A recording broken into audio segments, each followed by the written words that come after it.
Hello everyone. So in this section, section 7.2, I want to review how to add sign numbers. So if numbers have, if they're positive and negative, how do we add them together?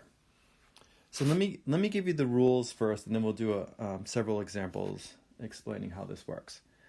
So to add we'll just start with two sign numbers. So to add two sign numbers,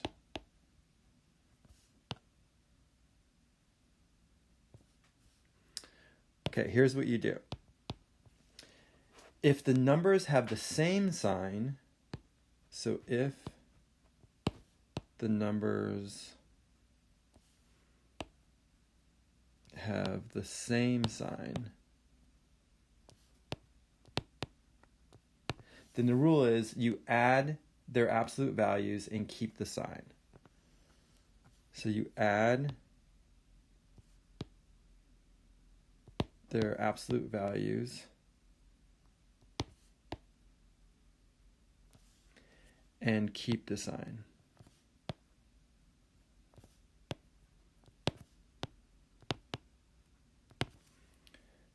Okay, so that's if they have the same sign. What if they have different signs?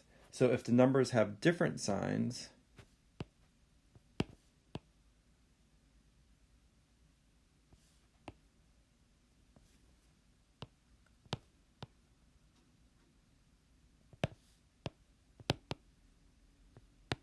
then the rule is you subtract the smaller absolute value from the larger. So subtract the smaller absolute value from the larger.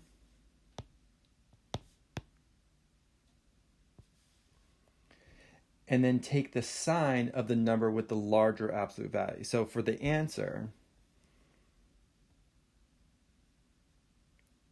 I'll say for the result, for the final result,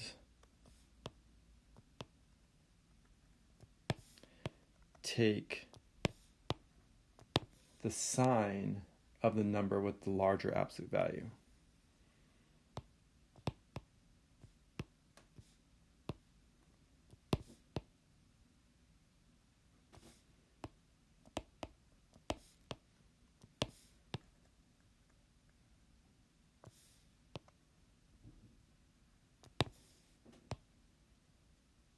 Actually, let me make that into a new sentence here. So I'll end this sentence. So if the numbers have different signs, subtract the smaller absolute value from the larger, period. And then for the final result, comma, take the sign of the number with the larger absolute value. Okay, so let's look at some examples and see how this works. So I'll start with a case that we already know, we've already been dealing with, right? What if the two numbers are both positive? So let's say I want to find the sum, and I'm given 3 plus 11. Well, we already know how to do this, right? But let's see if it makes sense in terms of the rules that we just gave. So it says if you're adding two numbers together and the signs are the same, in this case they're both positive, I find the absolute value of each number. So absolute value of 3, well, that's just 3. Absolute value of 11 is 11. I add the absolute values together, which gives me 14. And then I keep the sign. They're both positive, so this stays positive. So it'll be positive 14. Okay, but again, we already knew how to do that, right? In fact, in order to use the rule, we had to add two positive numbers together. Okay, so that's like a straightforward case. What if they're both negative? So what if I have negative 12 plus negative 5? I want to add them together. Well, the rule is, right, if I'm adding two numbers and they have the same sign, I first find their absolute values. So absolute value of negative 12 is positive 12. Absolute value of negative 5 is positive 5. I add the absolute values together. That gives me positive 17. But then for the answer, right, the rule is I keep the sign. Remember, they were both negative, right? They have the same sign. They were both negative. So I keep the sign. So this is going to be a negative 17. So this is important. You want to keep the sign when you're adding two numbers with the same sign together. Okay, so if they're both positive, like in this first case, the answer is positive. If they're both negative, when I add them, the answer is going to be negative.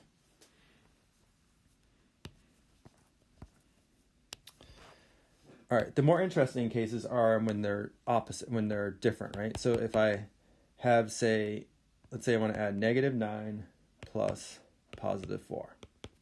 Okay, so the rule is, first of all, find the absolute values of each number first. We always do that first. So absolute value of negative 9 is 9. Absolute value of positive 4 is 4. Now I subtract, right, the smaller absolute value from the larger, which is the same thing as saying the larger absolute value minus the smaller absolute value. So that's going to give me positive 5. So this is 5. But the question is, what sign do I use? Well, remember, it's going to be the sign associated with the larger absolute value. Well, in this case, the 9 is the larger absolute value, and its sign was originally negative, right? So this has to be a negative. So negative 9 plus positive 4 is a negative 5.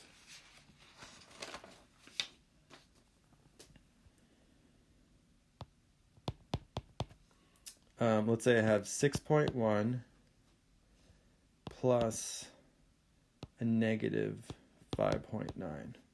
What is that? So again, I have different signs, right? So let me find the absolute value of each number first. Well, absolute value of 6.1 is just 6.1. Absolute value of negative 5.9 is positive 5.9. I subtract largest minus smallest in terms of my absolute values.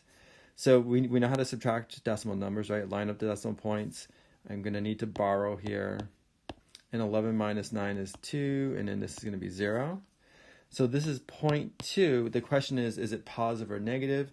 Well, I always take the sign associated with the larger absolute value. 6.1 is the larger absolute value, and what was its sign? Its sign was, right, even though we don't write it there, it's positive. So that would be positive. So I don't have to write a plus. I can just leave it as 0.2. What if you add a number and its opposite?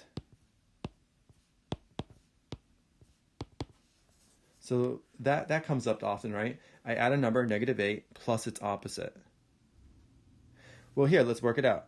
We can use the same rule, right? I take the absolute value of the first number, I get 8. Absolute value of the second number, I get 8.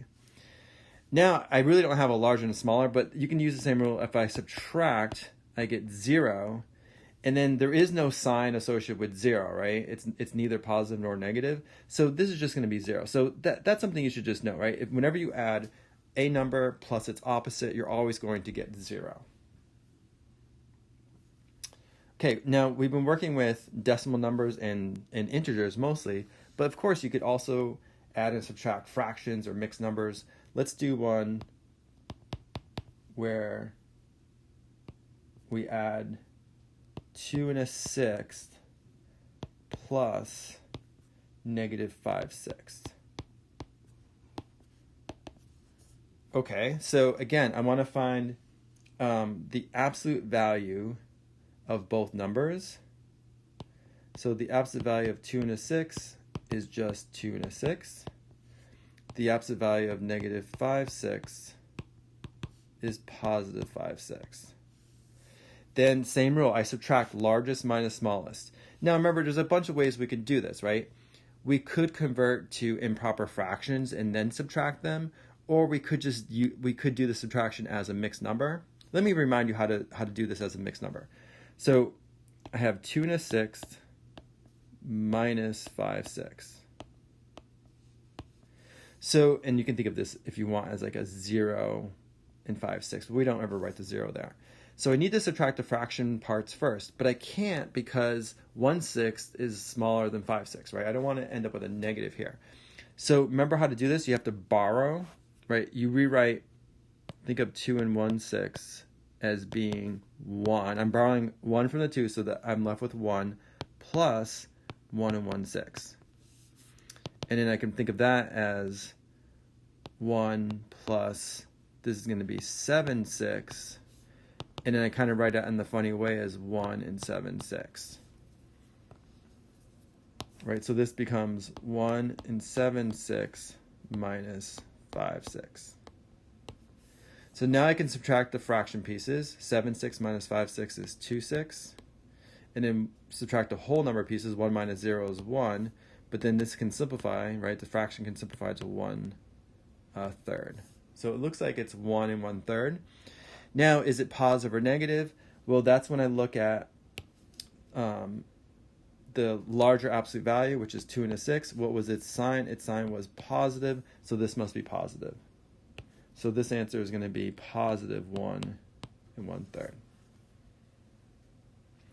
Okay, so it's nothing new. We're just applying the additional rule because we have different signs now.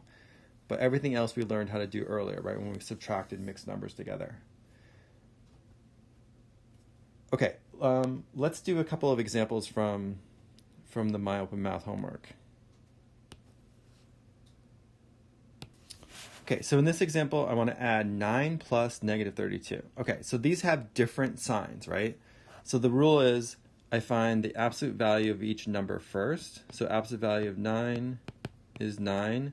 Absolute value of negative 32 is 32.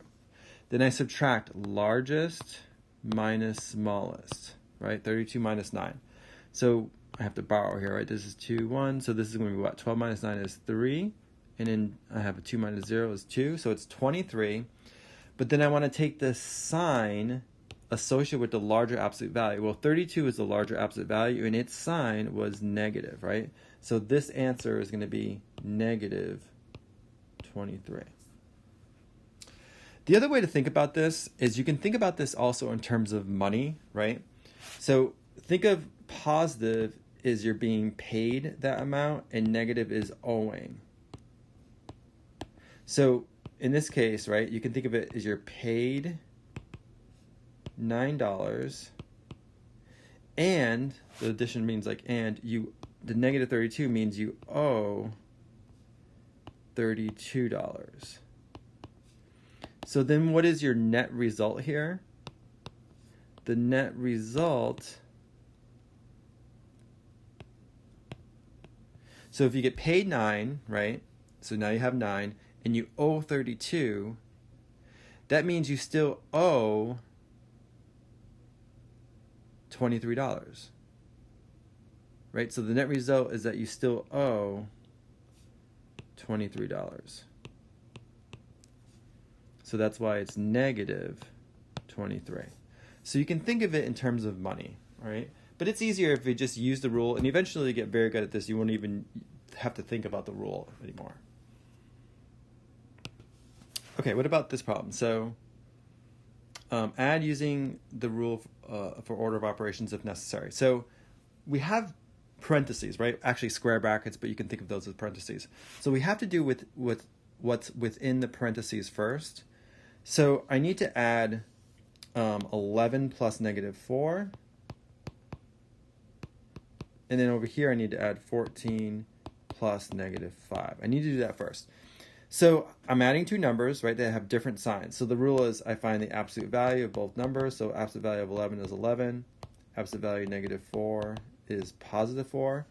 I subtract 11 minus 4 is 7.